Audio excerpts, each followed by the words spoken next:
Hello everybody, welcome to the garden and welcome back. I haven't been posting for the past week because we caught a cold. Kids caught a cold. Grayson caught a cold, passed it to Mackenzie, passed it to me. And we've been just under the weather this week.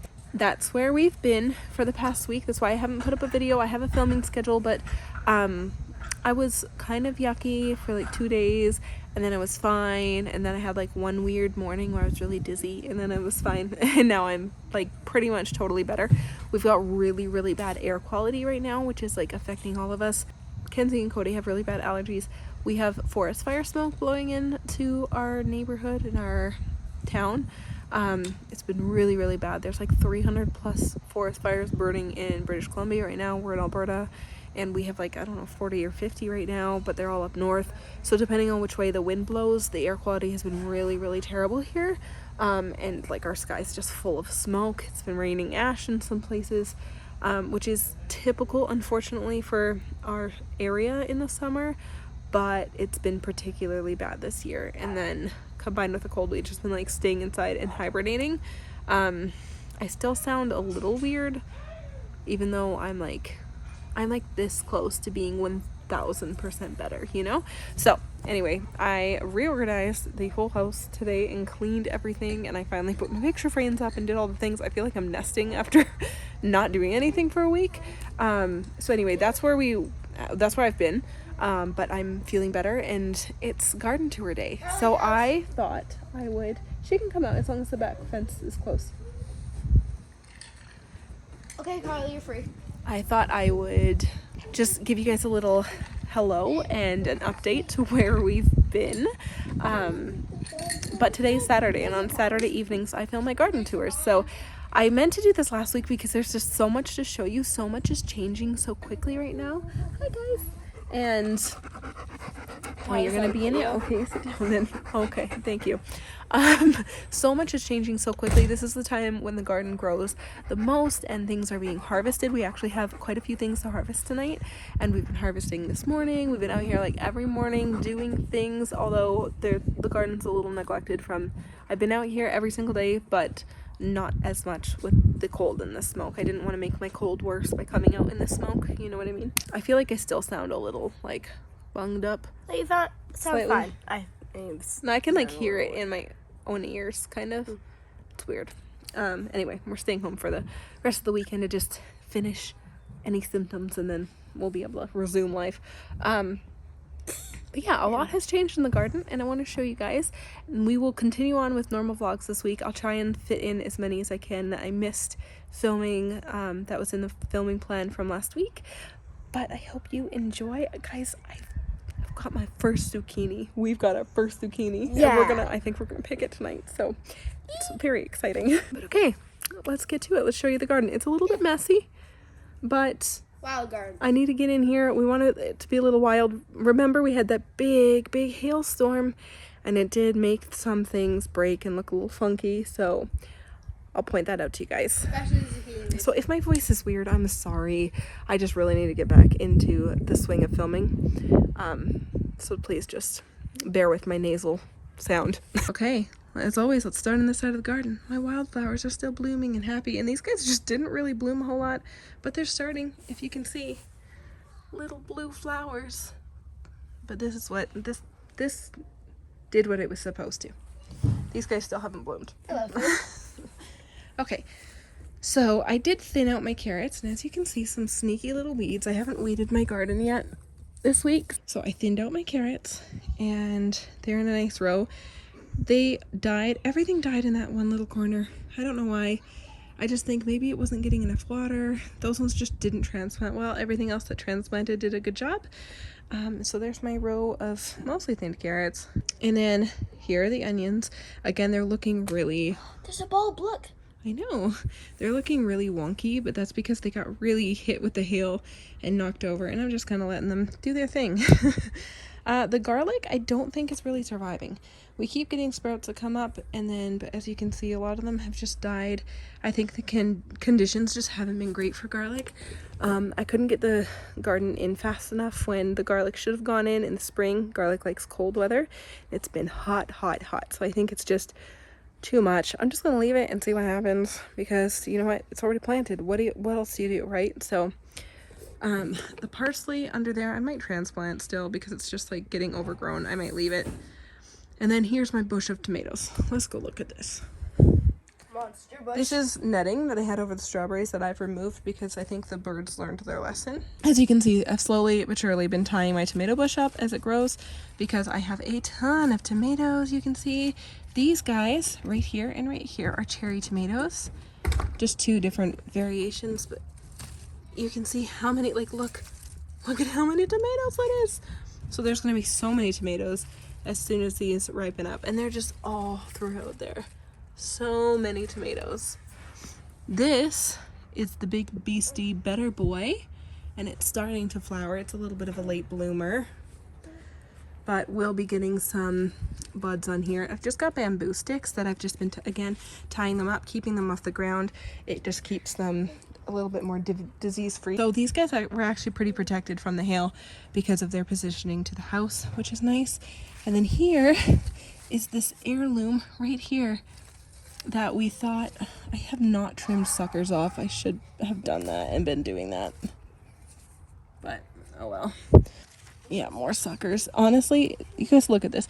I let my tomatoes go really wild, so I trimmed suckers off in the beginning.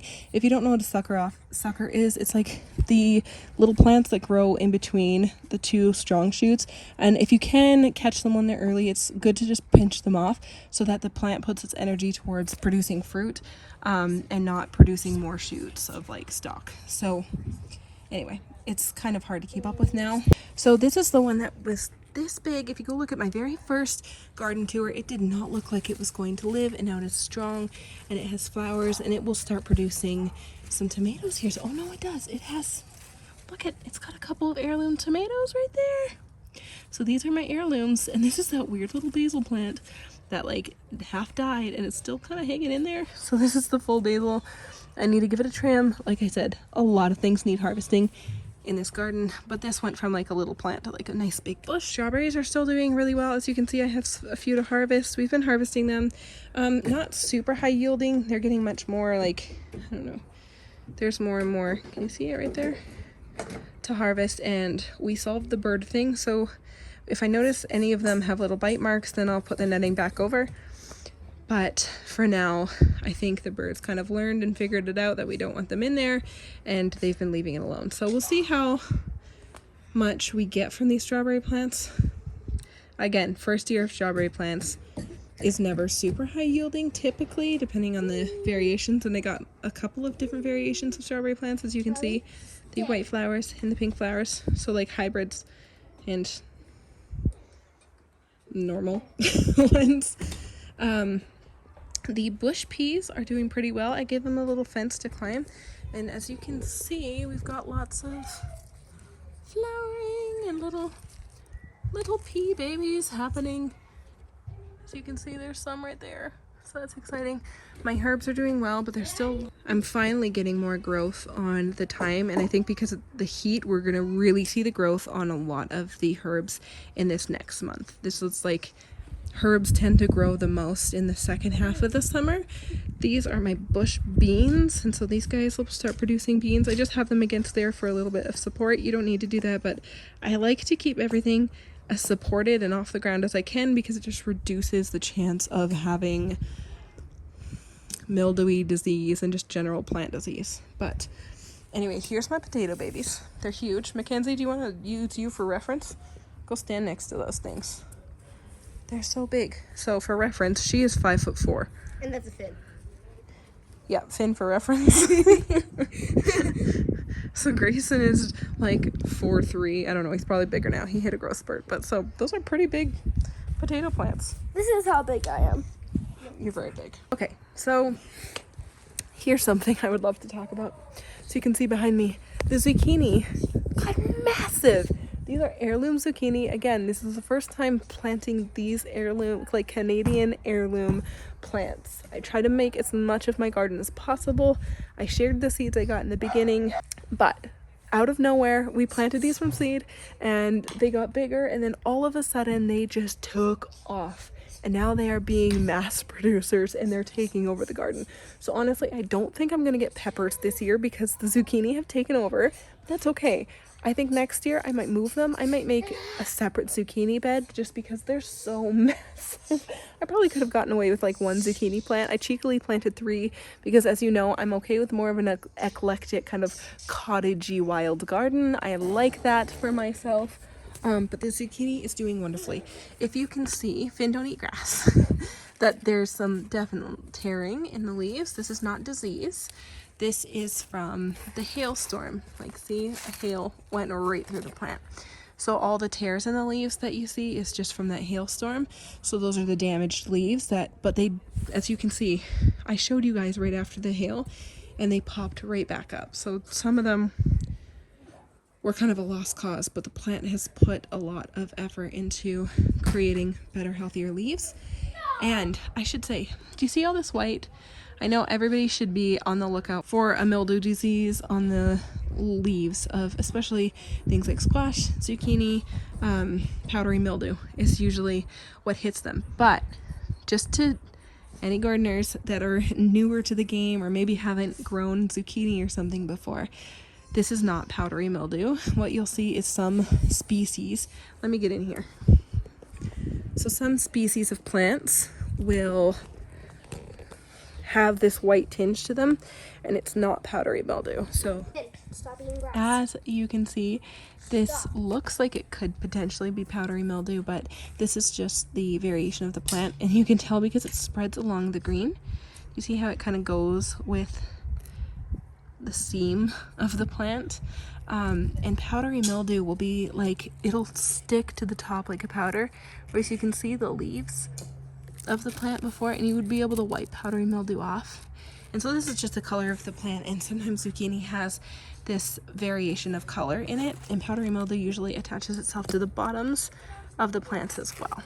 So something exciting about our zucchini plant is we have our very first zucchini that I think is ready to harvest, because you're supposed to harvest them at 6 inches approximately when they're the right color before they get too soft. And look at this. Look at this big boy. We have so many zucchini flowers and zucchinis growing, as you can see. So many in there. So we are just going to be riddled with zucchini. That one has started to produce 2 back there. So we have 3 zucchini plants and they're doing well. Now my peppers are under there, but I don't think we're really going to get peppers because they've just been totally overcrowded by the zucchini. So that's okay. That's going to happen. So it turned out to be kind of good. Now you notice that maybe I have these spaces back here because this half of the lettuce bolted, but because the zucchini got so huge, it shaded the rest of my lettuce and has protected it from bolting. So as you can see, I need to do a major harvest, but my lettuce is doing wonderfully. And I replanted half the lettuce right in here, and that will start coming up. So eventually, if this stuff bolts, then I'll have other lettuce ready to produce. The kale needs to be harvested, but it's in here. As I told you, the chamomile will start getting really wild, but that kale can kind of hold its own because kale is a really tough, hardy, good spreader. And as you can see, it has held its own, and the chamomile scent helps keep the cabbage moths away from the kale. So yeah, that's companion planting. This whole garden is companion planted, so that's really worked out, because I had a big cabbage moth problem last year, and I haven't really noticed any. I think I've seen one in my garden, and it didn't even go for the kale.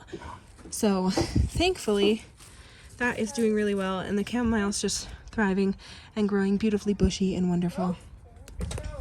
These ones have yet to produce, but they are starting. Eventually they will. There's going to be late bloomers. These are the ones I almost lost, and they're really putting their efforts to getting bushier and bigger. So these are going to be some girthy plants. Okay, now there are some weeds like right there, but this is spinach. So all my spinach bolted. Oh, Kenzie kept one little spinach, but look, it's straight bolted. So all my spinach bolted. So we harvested, we got a good 2 or 3 harvests out of the spinach before it bolted, but it bolted really quickly. So a couple weeks ago, I planted new lettuce and new spinach, and we're just seeing the spinach start to come up. So that'll start coming up. And because of the heat, it will come up quickly.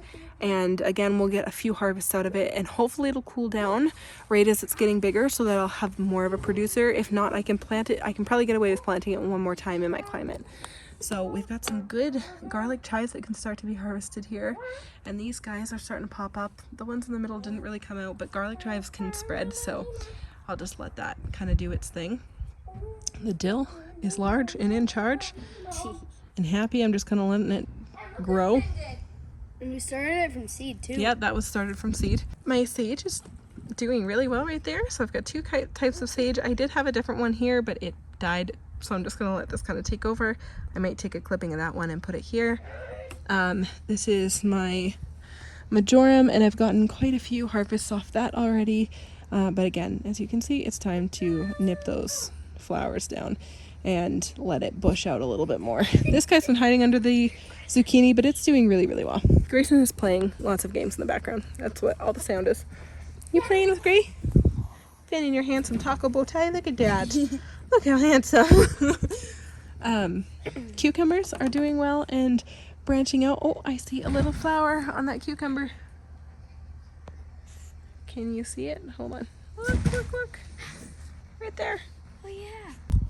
So the transplants that I transplanted back there, they did die too in the heat.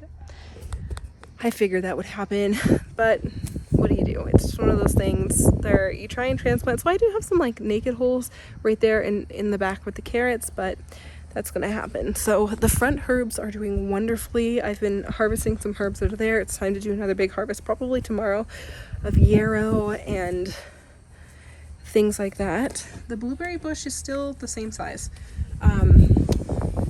I think it's working on producing more blueberries now, but the blueberry bush is one of those things where we're not going to see a lot of action from it this year, maybe more towards the fall, but in next year and the year after that, that's where when we're really going to see some things happening with the blueberry bush.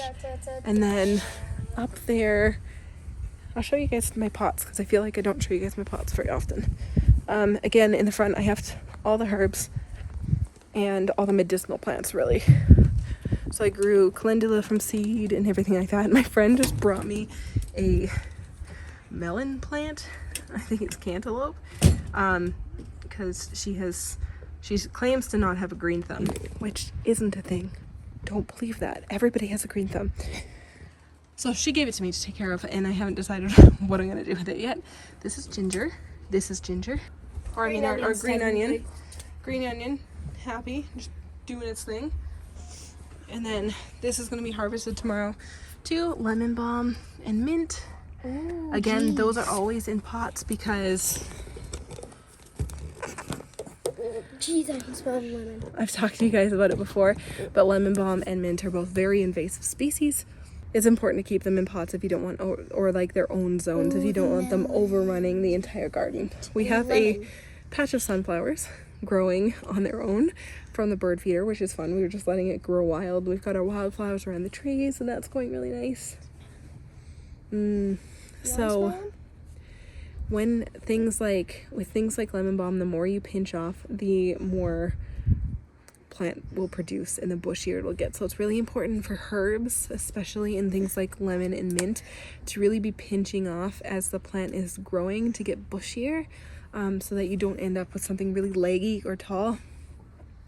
But again, maybe in the next vlog I can show you guys, for those of you who are beginner gardeners and just want to follow along and learn these things. I'll just show you again how to pinch off, where to pinch off, how to kind of stimulate your plant for more growth, and do maybe some herb harvesting, because I think we're going to do a lot of harvesting tomorrow morning. So maybe I'll film some of that in a just normal vlog and do half gardening, half whatever we do.